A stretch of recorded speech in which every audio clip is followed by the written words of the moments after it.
64 64 65 66 67 حمد عیار 68 69 70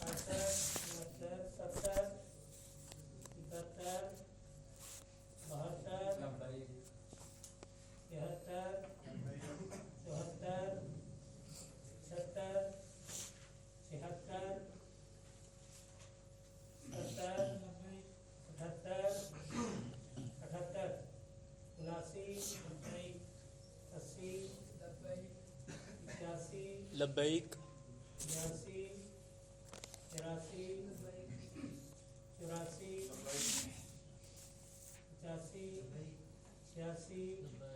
86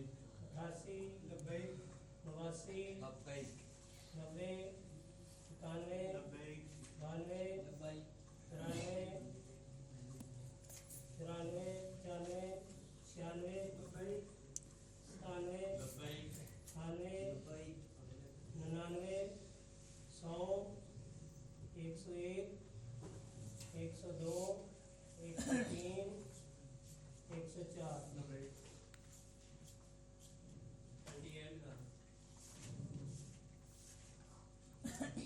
104 اور 47 محمد جاوید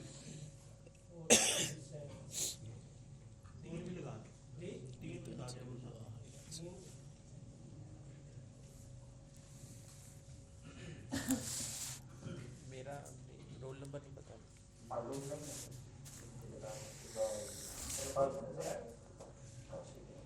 لگا دیں.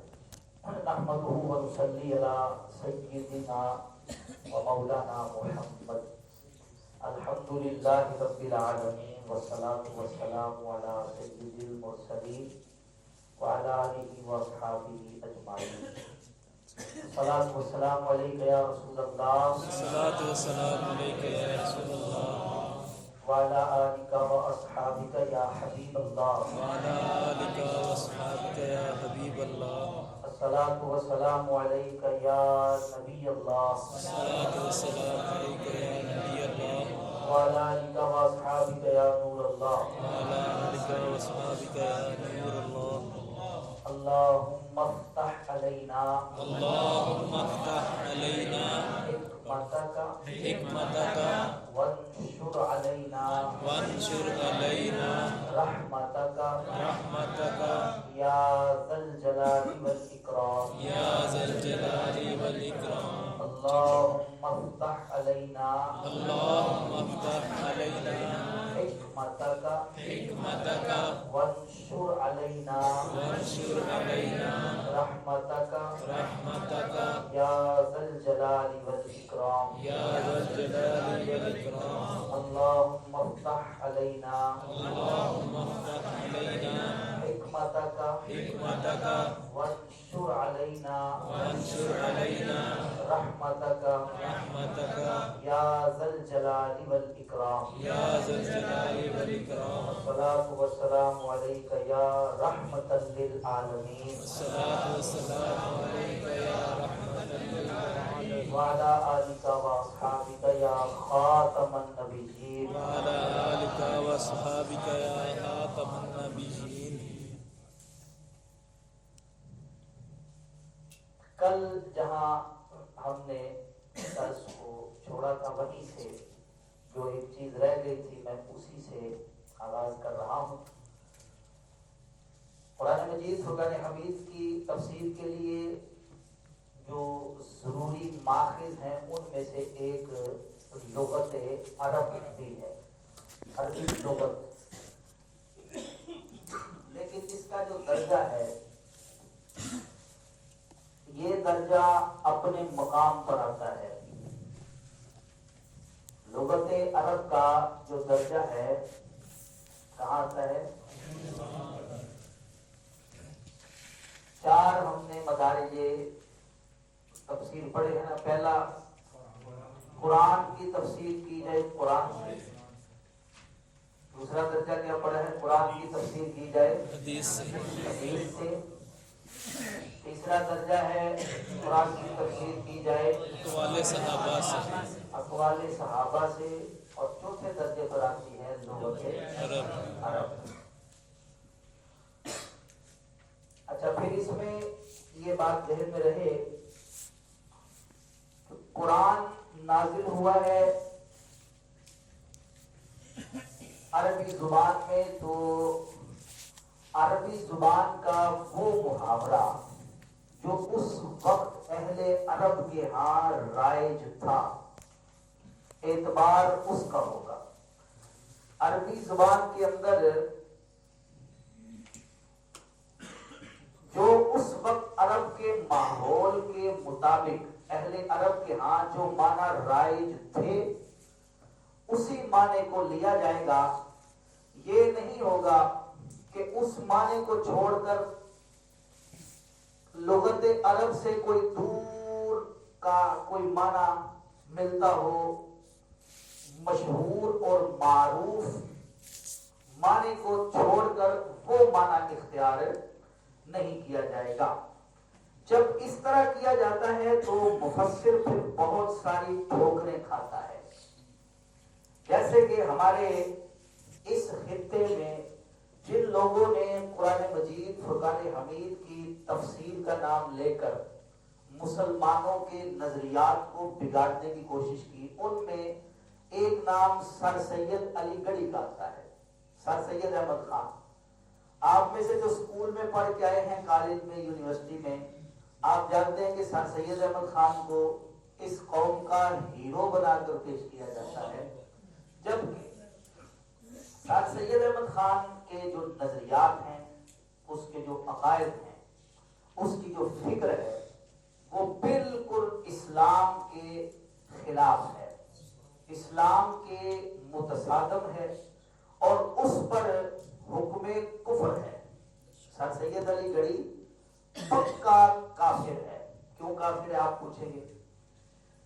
مسلمان ہونے کے لیے جنت کو ماننا ضروری ہے، سمجھ میں آ رہی ہے؟ جنت کو ماننا ضروری ہے، دوزخ کو ماننا ضروری ہے، فرشتوں کے وجود کو ماننا ضروری ہے، جنات کے وجود کو ماننا ضروری ہے، انبیاء کے معجزات کو ماننا ضروری ہے۔ سر سید احمد خان نے ان ساری چیزوں کا انکار کیا، کسی چیز کو نہیں مانتا۔ انبیاء کے معجزات کو وہ کہتے ہیں کہ اسی طرح سے جیسے کہ دور موسیٰ کے اندر مسمرزم کے ذریعے، جادو کے ذریعے وہ جو کرتب دکھاتے تھے، بس یہ اسی طرح کی چیزیں ہیں۔ وہ یہ بھی کہتا تھا کہ فرشتوں کا کوئی وجود نہیں، یہ جو ہم نیکی کرتے ہیں اس سے جو ہمیں خوشی حاصل ہوتی ہے، اس خوشی کا نام ہی فرشتہ ہے۔ اور جنات کے وجود کا انکار، جنت کا وجود وہ نہیں مانتا۔ تو اب اس نے ظاہر ہے کوئی بھی پرلے درجے کا کافر بھی ہو، کوئی کسی بھی باطل نظریے کا جب پرچارک ہوگا، اس کو وہ لیڈ کر رہا ہوگا، دلیل اس کے پاس بھی ہوتی ہے۔ ایک چیز چلیں یہ ضمناً آ گئی ہے تو میں یہ بیان کر دوں، اصل یہ نہیں دیکھنا چاہیے کہ فلاں دلیلیں بڑی دیتا ہے۔ دلیل کا جو معیار ہوتا ہے اس کو دیکھنا چاہیے کہ وہ معیار کس طرح کا ہے، دلیل کا معیار دیکھنا چاہیے۔ اب بات جو میں کر رہا ہوں لغت عرب کو کہاں استعمال کرنا ہے اور کیسے استعمال کرنا ہے، یہ دیکھیے قرآن مجید فرقان حمید میں حضرت موسیٰ علیہ السلام کے معجزات کا ذکر کیا گیا ہے۔ ان میں سے ایک معجزہ یہ ہے، جب بنی اسرائیل نے ان سے پانی مانگا میدان تیا کے اندر، جب ان کے پاس پانی نہیں تھا، 40 سال بنی اسرائیل اس میں بھٹکتے رہے، انہوں نے پانی مانگا تو سیدنا موسیٰ علیہ السلام نے اللہ سے عرض کی، اللہ نے فرمایا فاضرب بعصاک الحجر، کیا فرمایا؟ فاضرب بعصاک الحجر، موسیٰ اپنا عصا زمین پر مارو، اپنا عصا زمین پر مارو، اس سے کیا ہوگا؟ پانی کے چشمے نکل آئیں گے، ایسا ہی ہوا، پانی کے 12 چشمے نکلے اور بنی اسرائیل کے 12 ہی گروہ تھے. قرآن کہتا ہے کہ ہر گھاٹ گروہ نے جو ہے اپنا گھاٹ پہچان لیا اور وہاں سے انہوں نے پانی پیا. اب اس کی تفسیر میں سر سید احمد خان علی گڑھی وہ لکھتا ہے، اب اس نے جو لغت کا استعمال کر کے اس آیت کو، اس کے مفہوم کو مسخ کرنے کی کوشش کی ہے، بدلنے کی کوشش کی ہے. وہ کہتا ہے کہ یہاں پر اضرب سے مراد اضرب، یعنی کہ لفظ ہے اضرب، اس کا معنی ہوتا ہے مارنا. ضرب یضرب ضربا سے یہ امر کا صیغہ ہے، اضرب مارو. اسی کا ایک معنی چلنا بھی آتا ہے، لغت میں اس کا معنی چلنا بھی آتا ہے. اس نے کیا کہا ہے کہ یہاں اضرب سے مراد عصا مارنا نہیں، بلکہ مراد یہ ہے کہ اپنی لاٹھی کے سہارے، اپنی لاٹھی کے سہارے چٹان پر چلو، اپنی لاٹھی کے سہارے. آگے لفظ ہے حجر، فَاضْرِبْ بِعَصَاكَ الْحَجَرَ. حجر کا معنی ہوتا ہے پتھر. یہ آواز کم بلکہ ادھر سے کر دیتا ہوں. حجر کے کیا معنی ہے جی؟ پتھر. حجر کے معنی ہوتے ہیں پتھر. اب اس نے پتھر کو، کیونکہ حکم یہ تھا پتھر پہ عصا مارو، تو پتھر پر سہارا لگا کر ٹیک لگا کر چلا نہیں جا سکتا. اب ایک تو اضرب کا معنی وہ دور کی ایک لغت سے لے کر آیا چلنے کے معنی میں، یہاں خطا کی. اب صرف اگر یہ کہا جاتا کہ پتھر پر عصا کے سہارے چلو تو وہ چلا نہیں، اس نے اس کا معنی کر دیا چٹان. اپنے عصا کے سہارے کیا کرو؟ چٹان کے ساتھ چلو. یہ معنی درست نہیں ہے، محاورہ عرب کے یہ خلاف ہے. محاورہ عرب کے یہ معنی جو ہے یہ خلاف ہے. اور یاد رکھیے ضرب ان کے ساتھ جب چلنے کے معنی آتے ہیں تو اس کے ساتھ فی آتا ہے. اب پھر ہم اس تفسیر کی طرف لوٹے، قرآن کی تفسیر قرآن سے. اگر ہم نے یہ دیکھنا ہے کہ یہ معنی جو کیا گیا ہے درست ہے یا نہیں، اگر ہم قرآن سے دیکھتے ہیں نا تو ہمیں سمجھ آ جاتی ہے. قرآن جہاں ضرب کو چلنے کے معنی میں لیتا ہے تو اس کے ساتھ لفظ فی کا لاحقہ استعمال کرتا ہے. جیسا کہ قرآن مجید میں ایک مقام پر فَإِذَا ضَرَبْتُمْ فِي الْأَرْضِ، اور زمین میں چلو. فَإِذَا ضَرَبْتُمْ، یہ ضرب اسی اضرب سے وہی. اب یہ آپ کو مشتقات ذہن میں رہنے چاہیے. اصل مصدر کیا ہے؟ ضرب، اسی سے اضرب ہے، اسی سے ضربتم ہے. ٹھیک ہے جی. وَإِذَا ضَرَبْتُمْ فِي الْأَرْضِ، اور جب تم چلو زمین میں، تو لفظ فی کا استعمال کیا ہے. تو یہ معجزات انبیاء کا انکار کرنے کے لیے سر سید علی گڑھی نے دور کی ایک لغت، بعض الفاظ لغت کے وہ ہوتے ہیں، لغت میں اس لفظ کا وہ معنی تو ہوتا ہے لیکن وہ مستعمل نہیں ہوتا. یہ کوئی بھی اہل زبان اس چیز کو بخوبی جانتے ہیں. تو ضرب کا معنی اگرچہ چلنا بھی آتا ہے لیکن وہ معنی کہاں پر کرنا ہے، اس کے اصول اور قواعد جو ہیں وہ بغیر علم کے حاصل نہیں ہو سکتے. موبائل اپنا بند رکھیے جی، کسی کو بالکل مخل نہ ہونے دیں. نہیں ٹھیک ہو گیا. یہ بات جو کل ہم نے جہاں سے شروع کی تھی یہ بات بھی مکمل ہو گئی. تو یہ صرف ایک نہیں ہے. ایک میں نے مثال دی آپ کو، سر سید علی خان سر سید علی گڑھی نے جو 2 تفسیریں لکھی ہیں، دونوں تفسیروں میں یہی حال اس نے کیا ہے.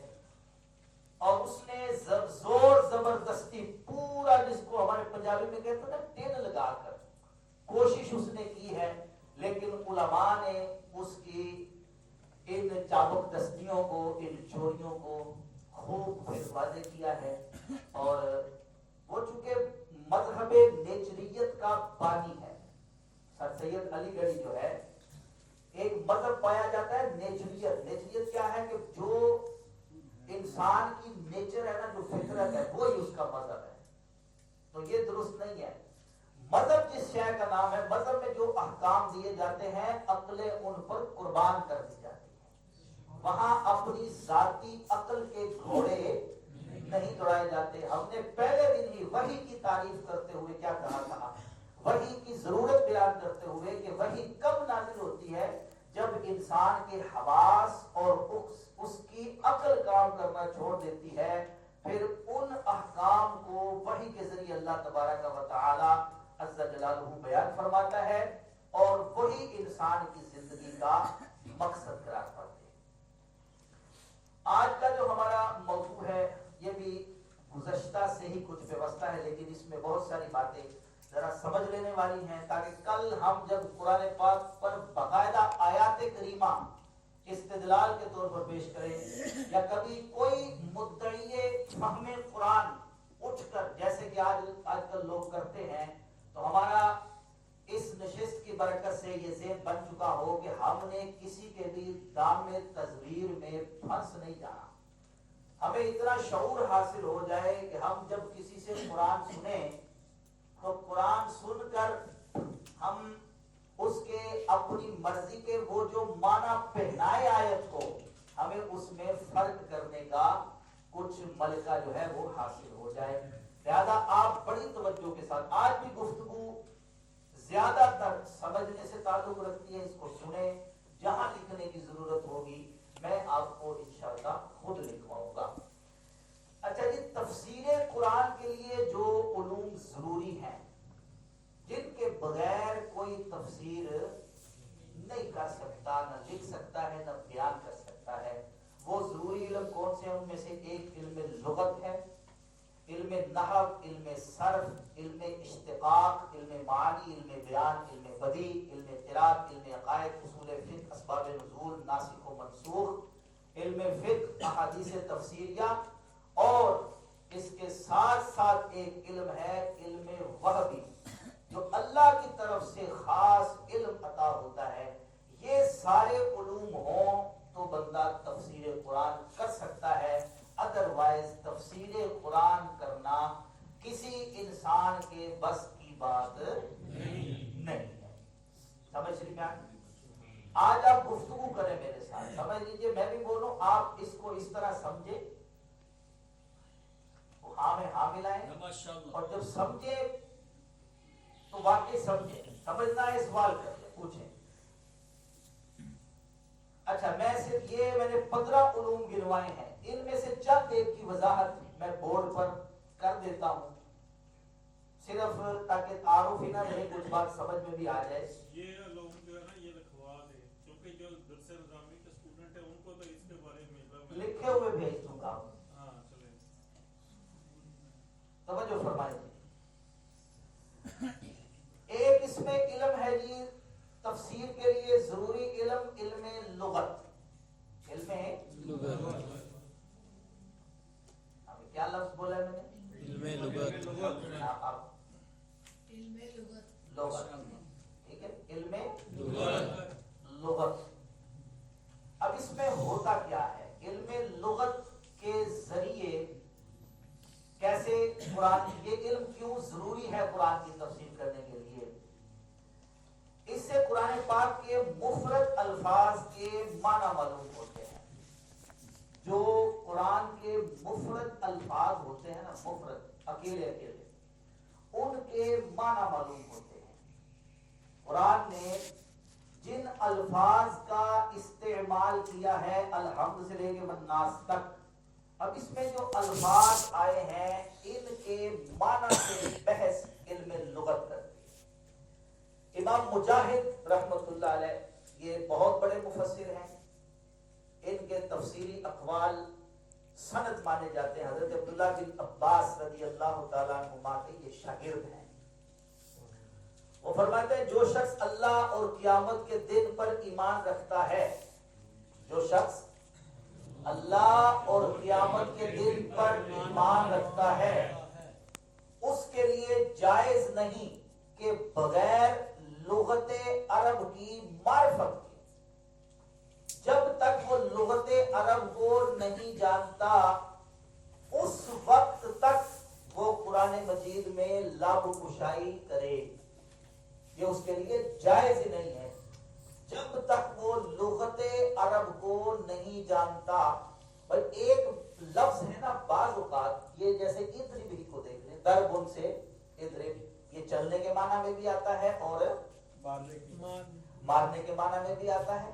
اب قرآن نے کس لفظ کو کس جگہ پر کون سے معنی میں استعمال کیا ہے، یہ بغیر لغت عرب کے نہیں پتا چل سکتا۔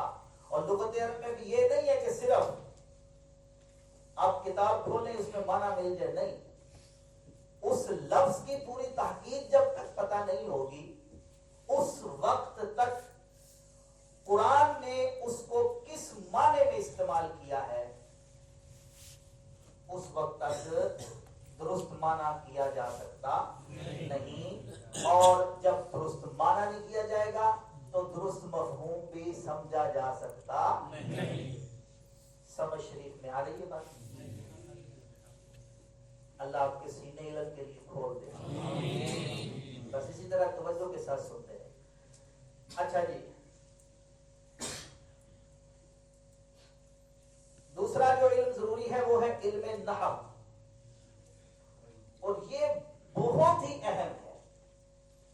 علم نحو جو ہے نا بہت اہم ہے۔ کیوں اہم ہے؟ اس لیے کہ اعراب، جو اعراب لگائے جاتے ہیں نا، زبر زیر پیش، ان کے بدلنے سے معنی بالکل بدل جاتے ہیں۔ جب اعراب بدلتا ہے معنی بدل جاتا ہے، اور اعراب کی معرفت نحو پر ہی موقوف ہے۔ میں آپ کو ایک مثال دیتا ہوں، بڑی مشہور سورت کی آیت ہم پڑھتے ہیں، صراط الذین، کیا پڑھتے ہیں جی؟ یہ انعمتا،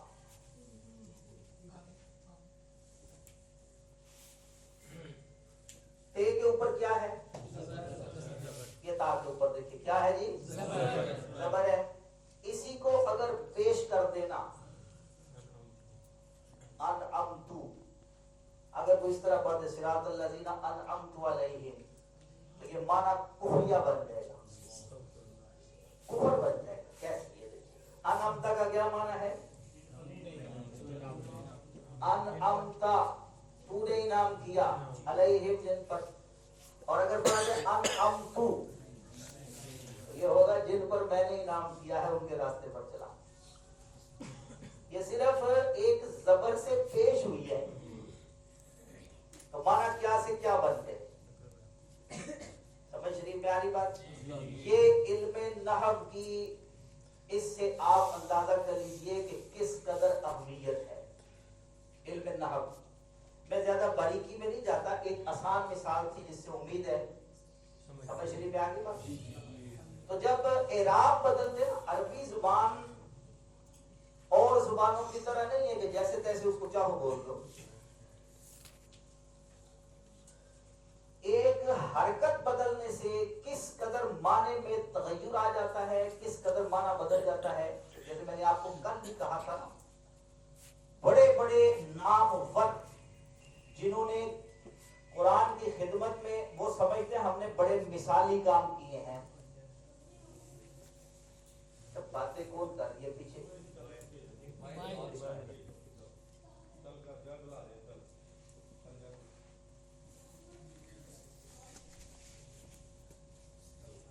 توجہ فرمائیں، کیا کہہ رہا تھا؟ جنہوں نے بڑے دعوے کیے ہیں نا جی کہ قرآن پر ہم نے بڑا کام کیا ہے، ان کی عربی دانی اپنی، اگر یہی کہا جائے کہ یہ ان کا اپنا لکھا ہے، تو بڑے بڑے نام ہیں جنہوں نے فعل معروف کا ترجمہ مجہول کے ساتھ، مجہول کا ترجمہ معروف کے ساتھ کیا ہے، اور یہ بڑی غلطی ہوتی ہے۔ تو علم نحو اس میدان میں، تفسیر کے میدان میں بڑا ضروری ہے۔ اچھا جی، پھر آ جاتا ہے علم صرف۔ علم صرف یہ بھی بہت ہی اہم علم کے لیے، قرآن فہمی کے لیے، عربی سمجھنے کے لیے اس علم کی ضرورت کیوں پڑتی ہے؟ اس لیے کہ لفظوں کی بنا اور صیغوں کے اختلاف سے معانی بالکل مختلف ہو جاتے ہیں۔ جب صیغہ بدلتا ہے نا، صیغوں کے بنا اور اختلاف، یہ دیکھیے دربن ہے مصدر، اس کا ترجمہ اور ہوگا، دربن سے داروا بنائیں گے، ہے وہی داد را اور با، اصل جو لفظ ہے اس کے وہ وہی ہیں، ٹھیک ہے۔ دربن سے ادرب بنے گا، یدربو بنے گا، تدربو بنے گا، ستدربو بنے گا، لئی یدرب بنے گا، لا یدربو بنے گا، یوں جو پیچھے حروف لگتے جائیں گے معنی کے اندر تبدیلی آتی جائے گی۔ صیغوں کے اختلاف اور اس سے بھی معنی میں اختلاف پیدا ہوتا ہے۔ ابن فارس کہتے ہیں، بہت بڑے عالم ہیں، لغت کے بہت بڑے امام ہیں، وہ کہتے ہیں جس شخص سے علم صرف فوت ہو گیا، یعنی اس نے علم صرف حاصل نہ کیا، اس سے بہت کچھ فوت ہو گیا۔ یعنی کہ علم صرف جس کو نہیں نہ آتا وہ الفاظ کا تلفظ ہی صحیح نہیں کر پائے گا، غلطیاں کرے گا۔ اسی لیے علماء فرماتے ہیں الصرف ام العلوم، صرف ہے یہ علوم کی ماں ہے۔ ام سے مراد جڑ بھی ہوتا ہے، تو یہ علوم کی جڑ ہے۔ علم پختہ تب ہوتے ہیں جب بندے کو صرف آتی ہے۔ زمخشری ایک بہت بڑا مفسر ہوا ہے، یہ جو آپ میں سے اس کی تفسیر کا نام بتائیں زمخشری تو انعام دیتے ہیں اس کو۔ زمخشری نے ایک تفسیر لکھی ہے، اس تفسیر کا بڑا مقام ہے، بڑا نام ہے، سرچ نہیں کرنا بھائی نیٹ پہ، اس کو جس کو یاد ہے وہ بتائیں۔ آتے کس معلوم زمخشری یہ بہت بڑا عالم تھا، لیکن تھا معتزلی، بدعقیدہ تھا، لیکن اس نے جو تفسیر لکھی ہے، جب سے وہ تفسیر لکھی گئی ہے آج تک کوئی مفسر اس تفسیر سے بے نیاز نہیں ہوا۔ جس نے بھی تفسیر لکھی ہے اس تفسیر سے اقتباس ضرور کیا، اور خاص طور پر کس چیز کو لیا ہے؟ فصاحت و بلاغت۔ اس نے چونکہ بہت بڑا یہ لغت عرب کا ماہر تھا، فصیح و بلیغ بہت بلاغہ تھا، قرآن کی اعجازی شان جس نے دیکھنی ہو وہ زمخشری کی تفسیر کشاف کا مطالعہ کرے۔ اس کی تفسیر ہے تفسیر کشاف، یہ اس کا شارٹ میں نام ہے، اصل جو نام ہے وہ حقائق التاویل نام ہے، فی اسرار التاویل، المعروف تفسیر کشاف۔ زمخشری نے ایک کتاب لکھی ہے عجوب التفسیر، جس میں ایسے لوگوں کے عجوبے بیان کیے ہیں جنہوں نے تفسیر کی کوشش کی اور بڑی بڑی ٹھوکریں کھائی ہیں۔ اس میں اس نے علم تفسیر کا ماہر ہونا بیان کیا کہ کس کا ضرور۔ اس نے کہا کہ ایک بندے نے تفسیر لکھی اور قرآن کی وہ آیت ہے نا، یوم ندعو کل اناس بامامہم، یوم ندعو کل اناس بامامہم، اس دن ہم ہر قوم کو اس کے امام کے ساتھ بلائیں گے، ہر قوم کو اس کے امام کے ساتھ۔ مفتی صاحب نے بڑی پیاری شرح کی ہے، مفتی احمد یار خان نے تفسیر نور العرفان میں وہ کہتے ہیں کہ گویا کہ یوں پکارا جائے گا، اے قادریو، اے چشتیو، اے سہروردیو، تو ہر قوم کو اس کے امام کے ساتھ بلایا جائے گا۔ زمخشری کہتا ہے کہ اس نے کیا کیا کہ لفظ امام ہے نا، جو یوم ندعو کل اناس بامامہم، اس کو اس نے امام کو ام کی جمع قرار دے کر، ام کا معنی ہے ماں، اس نے جو اس کا مفہوم بیان کیا اس نے ام کی جمع امام قرار دی، اور زمخشری کہتا ہے کہ اس کی صرف میں نالائکی ہے۔ وہ جو ہے نا یوم ندعو کل اناس بامامہم، وہ ام کی جمع نہیں ہے، وہ لفظ امام ہے. کی جمع آتی ہے امہات. لفظ سنتے ہیں نا امہات المومنین. تو یہ صرف سے جب بندے کی واقفیت نہیں ہوتی تو پھر اس طرح کے وہ جوڑ بناتا ہے. تو زمخشری نے اس کی یہ غلطی نکالی اور کہا کہ یہ اس کی صرف کمزور تھی، اس لیے اس نے امام کو کی جمع کہہ دیا. ٹھیک ہے، تو اس سے سمجھ آگے جی کس قدر ضروری ہے یہ والا علم، صرف کا علم کتنا ضروری ہے. آگے جناب آجے تو علم عقائد، علم عقائد اور کلام، یہ تفسیر کے لیے بہت ضروری ہے. وہ کیوں ضروری ہے؟ اس لیے کہ قرآن پاک میں بعض آیات ایسی بھی ہے جن کے ظاہر معنی کا اطلاق اللہ سبحانہ و تعالی کے شایان شان نہیں ہے.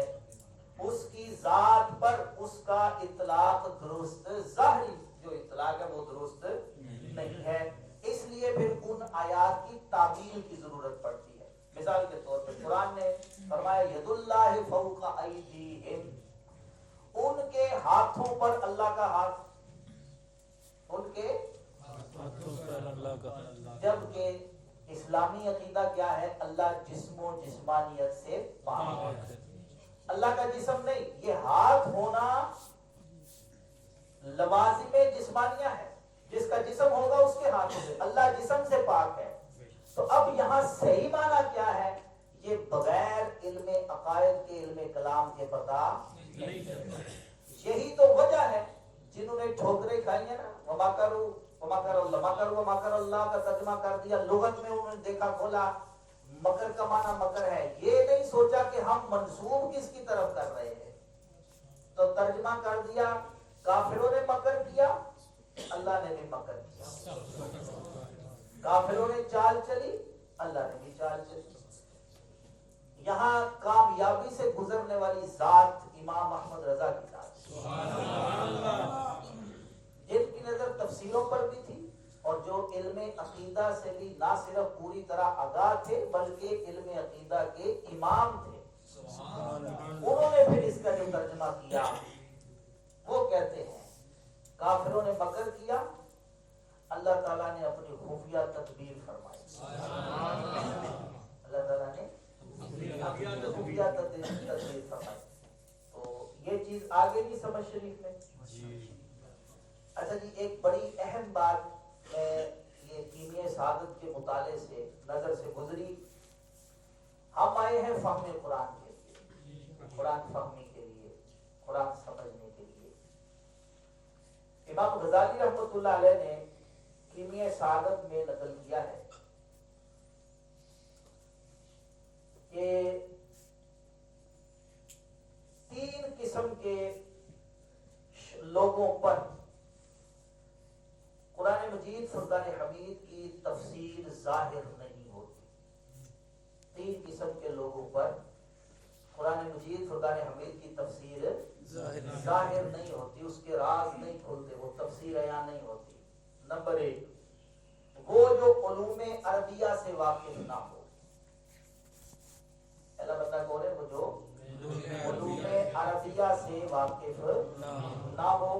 دوسرا، وہ شخص جو کسی کبیرہ گناہ پر مصر ہو، کسی کبیرہ گناہ پر مصر ہو، اس کا اصرار کرتا ہو، بار بار ایک کبیرہ گناہ کرتا ہو، یا کسی بدعت کا شکار ہو اور اس کی وجہ سے اس کا دل سیاہ ہو جاتا ہے، جس کی وجہ سے معرفت قرآن سے وہ قاصر رہتا ہے، اس کو قرآن کی معرفت حاصل نہیں ہوتی. کبیرہ گناہ پر مصر اور بدعتی ہو، اس وجہ سے اس کا دل سیاہ ہو جاتا ہے، اور جب دل سیاہ ہو جائے نا جی تو قرآن کا نور اس پر نہیں بنا. تیسرا کہتے ہیں وہ شخص کہ کسی اعتقادی مسئلے میں ظاہر کا قائل ہو، کسی اعتقادی مسئلے میں عقیدے کا مسئلہ ہو اور اس کے ظاہر پر جو اس کو ظاہر میں نظر آیا اس کی تعویل میں نہ پڑے، اس کا مفہوم صحیح کیا ہے. جیسے کہ بہت سارے وہابیہ اللہ تعالیٰ کے مجسم ہونے کے قائل ہیں کہ اللہ کا جسم ہے، اور نواب وحید الزمان حیدرآبادی نے تو یہاں تک لکھا ہے کہ اللہ صعود و نزول کرتا ہے، اوپر بھی چڑھتا ہے نیچے بھی اترتا ہے۔ وہابیوں نے لکھا ہے اللہ کرسی پر بیٹھا ہے اور اس کے بیٹھنے سے کرسی پھر چراتی ہے، جبکہ مسلمان کا بچہ بچہ جانتا ہے اللہ اکبر کہ اللہ سب سے بڑا ہے۔ جب آپ یہ کہتے ہیں، یہ وہابیوں کی طرف اشارہ ہے، بھئی یہ تم نے عقیدہ بنایا کہ اللہ کرسی پر بیٹھا ہے، اس کے بیٹھنے سے کرسی چراتی ہے، ایک تو اللہ کا جسم کو ثابت کیا، پھر اس کا جسم اتنا ثابت کیا، پہلے تو جسم کوئی نہیں، پھر اس کو یہ ثابت کر تو بیٹھنے سے کرسی چراتی ہے۔ یہ کس چیز پر دلالت ہے کہ کرسی اور اللہ کا وجود وہ ایک جتنا ہے؟ آپ دیکھیے جنہوں نے عقیدہ توحید پر بڑے تیر مارنے کی کوشش کی، اپنے عقیدہ توحید کا حال کیا ہے؟ تو امام غزالی کہتے ہیں وہ شخص جو کسی اعتقادی مسئلے میں ظاہر عقائد ہو اور کلام اللہ شریف کی جو عبارت اس کے خلاف ہو، اس سے اس کی طبیعت بگڑتی ہو، اس کی طبیعت بھائی وہ آیتیں جن میں رسول اللہ کے علم غیب کی نفی ہے، کل ہم بیان کر چکے وہ کون سی آیتیں ہیں، وہ آیتیں دیکھ کے خوش ہوتے ہوں، آپ بھی یہی کرتے ہیں، سمجھے بات کو؟ کوئی ان کے ہاتھ بات لگ جائے نا، دیکھو قرآن میں لکھا ہے، اللہ خود فرماتا ہے، لیکن دوسری جگہ قرآن اسی کے قرآن خلاف نہیں ہے، یہ صرف تطبیق دینے کا تھوڑا سا جو ہے نا وہ فرق لگتا ہے، جب اس کی مطابقت کریں گے تو پھر کیا ہوگا، قرآن بالکل واضح اور روشن ہو کر سمجھ آئے گا۔ تو کہتے ہیں کہ اس کی طبیعت بگڑتی ہو اپنی دلیل کے خلاف قرآن سے ہی دلیل سننے پر، اس کو بھی فہم قرآن سے کوئی حصہ نہیں ملتا۔ اسی لیے تو دیکھ لینا شیخ القرآن کہلانے والے وہابی، ان کی قبروں پر کتے مونگتے ہیں، لیکن ایک سنی مسلمان جو شیخ القرآن کے لقب سے ملقب نہیں ہوا، جو مفسر قرآن نہیں ہوا، لیکن وہ قرآن کے معانی و مطالب سے پوری طرح آگاہ نہیں ہوا، لیکن اس کو بتایا گیا کہ سارا قرآن شان مصطفیٰ ہے، اس نے مان لیا۔ تو ان کی آپ قبروں پر دیکھیں، اللہ تبارک و تعالی رحمت اور رضوان نازل فرمائے، ان کی قبروں پہ لوگ جانے والے موجود ہیں۔ یہ کیا ہے؟ قرآن کسی سے بے وفائی نہیں کرتا، قرآن وفا ہی کرتا ہے۔ تو جن کی قبریں اجڑ گئی، شیخ القرآن کو کہلانے کے باوجود پتہ یہ چلا کہ انہوں نے قرآن سے وفا ہی کوئی نہیں۔ جنہوں نے قرآن سے وفا کی ہے آج بھی ان کو دونوں ہاتھوں سے سلام کیا۔ اچھا جی، اب ایک شبہ ہے، اس کا ازالہ بڑا ضروری ہے، بڑی توجہ کے ساتھ۔ اختار تو نہیں گئے آپ لوگ، توجہ رکھیے۔ اچھا، جب سے مختلف زبانوں میں ترجمے ہوئے ہیں نا، جب سے مختلف زبانوں میں ترجمے ہوئے ہیں، ہم اردو ترجمے کی بات کر لیتے ہیں کیونکہ ہمارا واسطہ اردو خطے سے۔ جب سے ترجمے آئے ہیں مارکیٹ میں، اب جگہ جگہ سے قرآن فہمی کے دعوے کیے جا رہے ہیں۔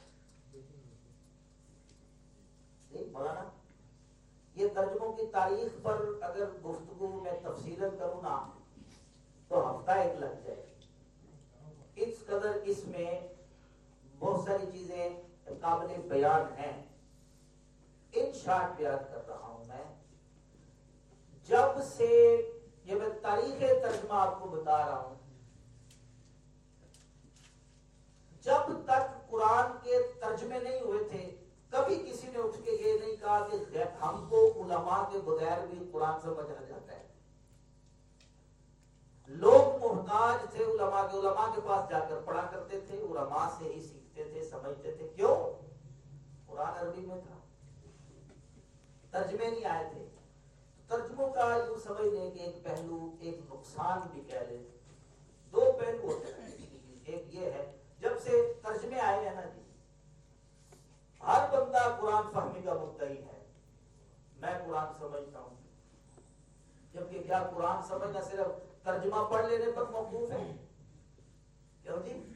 یہ جو ہم نے علوم بیان کی ہیں. اچھا اب آئیے، جب سے مختلف ترجمے آئے ہیں تو جگہ جگہ سے کیا کہا جا رہا ہے؟ ہم بھی جناب ہم سے قرآن سمجھیں، مجھے زیادہ سمجھ آ گیا. کوئی پروفیسر اٹھتا ہے، کوئی ڈاکٹر اٹھتا ہے، کوئی انجینئر اٹھتا ہے. یہ آپ نے کیا کیا ہے؟ میں یہ پڑھ کے آیا ہوں، اتنے سالوں میں یہ پڑھ کے آیا ہوں، اور بس میرا کو دین کی طرف ملان ہوا، میں نے وہ ڈاکٹر سراج صاحب کا بیان القرآن لے کے پڑھ لیا، اب میں بھی تفسیر بیان کرتا ہوں. میں نے جی مودودی صاحب کی وہ تفہیم القرآن پڑھی ہے، مجھے قرآن سمجھ آ گیا. میں نے ترجمہ قرآن پڑھا تفسیر کے ساتھ، مجھے قرآن سمجھ آ گیا. اگر پوچھ لیا جائے نا کہ الحمدللہ رب العالمین، چلے آپ ترکیب زنجیری نہ کریں، اتنا بتا دیں الحمد پہ جو الف لام آئی ہے یہ بہت، اب اس کا ہم کیا ترجمہ کرتے ہیں؟ اب توجہ کریں، تھوڑا توجہ کریں. اس چیز کو ہم نے، اگر ہم میں سے کسی کا ذہن سے نکل جائے، میں سمجھتا ہوں کہ فہم قرآن کورس کا مدعا پورا ہو جائے گا. ذہن سے صرف یہ بات نکل جائے نا کہ ہمیں علماء کی ضرورت نہیں ہے، یہ بات ہی نکل جائے نا، ہمارا کورس کام. یہ دیکھیں جی الحمدللہ، الحمد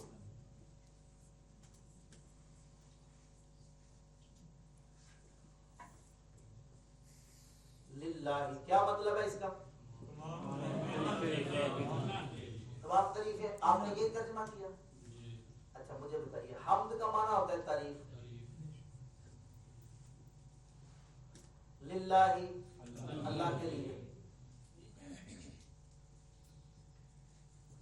مجھے بتائیے یہ تمام کا لفظ کہاں سے آیا ہے؟ یہ جو ہے نا الف لام لگاتے ہیں، اس میں نکرا کو اس میں مارک. لیکن یہاں آپ تو ماشاءاللہ چلے کچھ تو آپ بولے ہیں، لیکن یہاں پر یہ وہ بحث ہی نہیں ہے. یہاں نکرا کو معرفہ بنانا مقصود ہی نہیں ہے. سوال میرا یہ ہے کہ حمد کے معنی ہو گئے تعریف، للہ اللہ کے لیے، تو تعریف اللہ کے لیے. یہ جو معنی آیا ہے تمام کا، یہ کہاں سے آیا ہے؟ تو بتائے گا. تو صحیح بتانے والوں کو 1000 روپیہ انعام.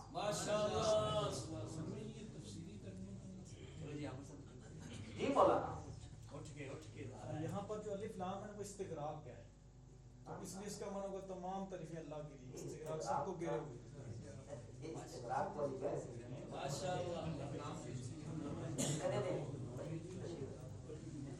ٹھیک ہے، میں صرف سمجھانا چاہتا ہوں. میری بات سمجھ رہے ہیں آپ؟ تو یعنی کتنے گنج لگ، یہاں سے قرآن شروع ہو رہا ہے. ایک بندہ اٹھتا ہے کہتا ہے میں سارے قرآن کو سمجھتا ہوں، سارے قرآن کو اس سے پوچھ لیا جائے لفظ حمد، یہ تو خیر پورا مادہ ہے نا، حامیم دال، اس کا اصل مادہ ہی یہ ہے. آگے چلے الحمدللہ رب العالمین، یہ پوچھ لیا جائے اس پر صرفی نحوی، یہ تو بنیادی باتیں ہوتی ہیں، عربی سیکھنے والوں کے لیے بنیادی باتیں ہیں. اگر اس سے پوچھ لیا جائے تو سو بالکل جھاگ کی طرح جو ہے نا جی. اور یہ میں کوئی صرف یہ گلی محلوں والوں کی بات نہیں کر رہا ہوں، میں علا وجہ البصیرت کہہ رہا ہوں. بڑے بڑے جو ٹی وی پہ نظر آتے ہیں نا بیٹھے ہوئے، جن کو سمجھا جاتا ہے کہ یہ کو بڑی مقدس گائے ہے، لوگ روب میں آنے کا معیار کیا ہو؟ یہ بندہ ٹی وی پہ آتا ہے.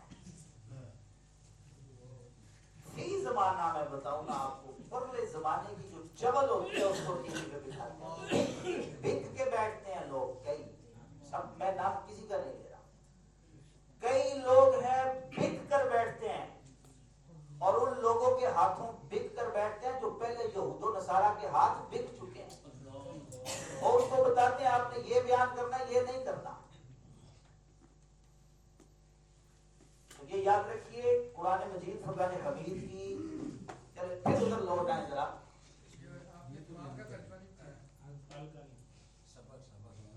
بتاتا ہوں میں یہ اسی الف لام سے یہ ترجمہ آیا بھائی صاحب اتنا ہی جواب ہے اس کا آپ کے لیے اتنا کافی ہے یہ الف لام ہے نا جو اس کے اندر تمام کے معنی پائے جاتے ہیں ٹھیک ہے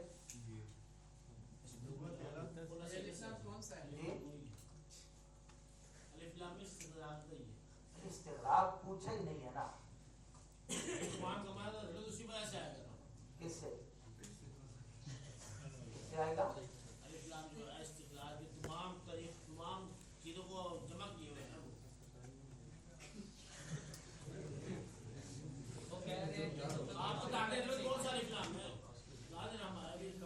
نہیں الف لام کون سا ہے اس کی بحث نہیں پڑھ رہے آپ نے کہا تمام کا ترجمہ کیا ہے کیوں کیا یہ الف لام کون سا ہے یہ کہاں سے دیکھا ابھی نہیں میں نے دیکھا ہے لیکن بات جو کہاں سے ویسے دیکھا تھا نام سے کہاں سے ابھی بیٹھے بیٹھے کہاں سے دیکھا ادھر میپ میں دیکھا کس پہ یہ بتائیں دیکھا ہے آپ وہ بتائیں تو صحیح نہیں صحیح آپ بتائیں کہاں سے دیکھا میں نے یہ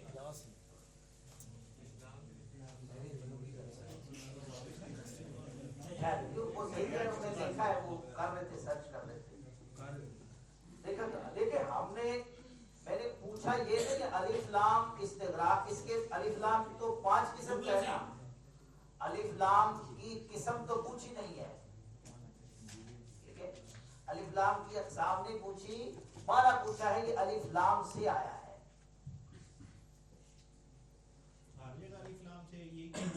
ہر جگہ نہیں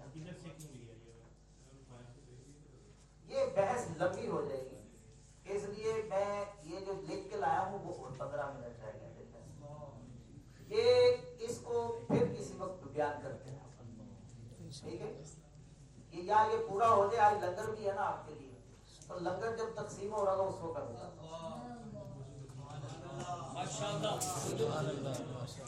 آگے یہ جب سے قرآن مجید کے ترجمے آئے ہیں نا جی وجود میں تو اس وقت سے غیر عالم لوگ جو ہیں انہوں نے یہ دعویٰ کرنا شروع کر دیا کہ ہر شخص جو ہے آسانی کے ساتھ خود ہی قرآن کو سمجھ سکتا ہے جبکہ یہ بات درست نہیں ہے ایک رسالہ لکھا گیا تھا کچھ عرصہ پہلے ایک رسالہ لکھا گیا جو اسی کی PDF سے یہ جو ہے نا وہ پرنٹ آؤٹ کیے ہوئے صفحات ہیں یہ رسالہ لکھ کر اس کو لاکھوں کی تعداد میں تقسیم کیا گیا مفت تقسیم کیا اور آج جتنے بندے یہ جو ہے نا شور و غل کرتے ہیں ان کے پاس اصل مواد اس وقت کے بعد یہ یعنی 90 کی دہائی کے بعد یہ رسالہ ہی ہے یہ لکھا گیا رسالہ کیا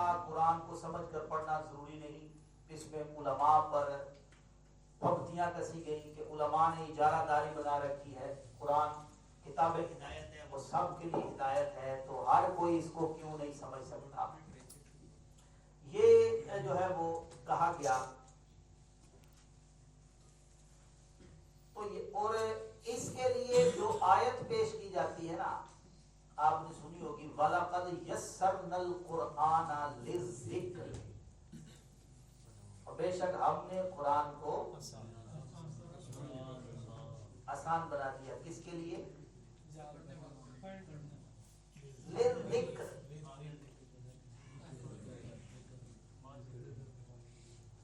یہاں لِلذِّكْر میں دھوکہ دیا جاتا ہے پہلے جو حافظ کو ترجمہ جانتے ہیں وہ اس لیے میں تھوڑا ٹھہر ٹھہر کے کہ کہاں تک آپ پہنچتے ہیں وَلَقَدْ يَسَّرْنَا الْقُرْآنَ لِلذِّكْرِ اور ہم نے قرآن کو آسان بنا دیا آسان فرما دیا لِلذِّكْر لِلذِّكْر کیا مطلب ہے اس کا نصیحت کے لیے قرآن کو نصیحت کے لیے کیا کیا آسان بنا دیا اور جو لوگ یہ کہتے ہیں نا بھائی قرآن ہر کوئی سمجھ سکتا ہے وہ آیت پیش کرتا ہوں وہ اس کا ترجمہ یہ کرتے ہیں کہ ہم نے قرآن کو سمجھنے کے لیے آسان بنا دیا، جبکہ مفسرین نے، عربی کے تمام مفسرین نے اس کا جو معنی بیان کیا ہے وہ دو معنی بیان کیے ہیں کہ قرآن حفظ کرنے کے لیے آسان ہے اور قرآن نصیحت کے لیے آسان ہے۔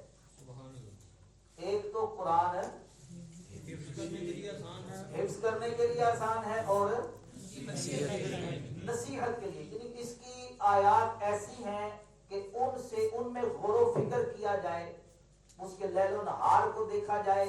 اللہ تعالیٰ نے جو مثالیں دی ہیں، بڑی بڑی مکھی مچھر کی بھی مثالیں دی ہیں بات سمجھانے کے لیے، تو اس کے لیے فرمایا نصیحت لینے والوں کے لیے یہ قرآن آسان ہے، یا قرآن حفظ کرنے والوں کے لیے آسان ہے۔ آپ دیکھیں نا چھوٹے چھوٹے بچے کیا کرتے ہیں، ایک سال میں حفظ کر لیتے ہیں، 6 مہینے میں حفظ کر لیتے ہیں۔ پیر مہر علی شاہ صاحب رحمۃ اللہ تعالی علیہ نے بغیر قرآن حفظ کرنے کے ارادے سے محض ناظرہ پڑھا تو ان کو قرآن حفظ ہو گیا تھا۔ سیدنا امام محمد رحمۃ اللہ علیہ، امام ابو حنیفہ کے خاص شاگرد ہیں، انہوں نے 7 دن میں قرآن حفظ کیا تھا۔ اعلیٰ حضرت فاضل بریلوی رحمۃ اللہ علیہ کا آپ نے بارہا سنا ہوگا، انہوں نے 1 مہینے میں قرآن حفظ کیا تھا، اور یہ دنوں کے اعتبار سے، ورنہ وہ جو ٹائم تھا نا وہ مغرب سے عشاء کے درمیان تھا، اور اس پارے کو پڑھتے تھے، محض دیکھتے تھے اور تراویح میں سنا دیتے تھے۔ تو قرآن کس لیے آسان کیا گیا ہے؟ حفظ کے لیے اور نصیحت کے لیے۔ جہاں تک بات ہے سمجھنے کی، جہاں تک بات ہے نا کہ سمجھنے کی، تو اس کے لیے وہ سارے علوم ضروری ہیں جن کا ہم نے یہاں پر بیان کیا، اور علماء نے ان کو جو ہے وہ بیان کیا ہے۔ اس کے بغیر قرآن فہمی حاصل نہیں ہوتی۔ اور جو لوگ یہ کہتے ہیں کہ بعض اعتراض اٹھاتے ہیں کہ علماء نے اجارہ داری بنا لی ہے کہ جی علماء کے سوا کوئی نہیں سمجھ سکتا، یہ مرزا انجینئر بڑا منہ بسوڑ کے کہتا ہے اس بات کو۔ یہ علماء کی دشمنی ہے کہ بھائی علماء سے ہم کیوں سیکھیں؟ بھائی انجینئر سیکھنے کے لیے تم ان لوگوں کے جوتے سیدھے کر سکتے ہو؟ انجینئرنگ کا کبھی کسی نے دعویٰ کیا ہے کہ میں ایسے دیکھ رہا تھا،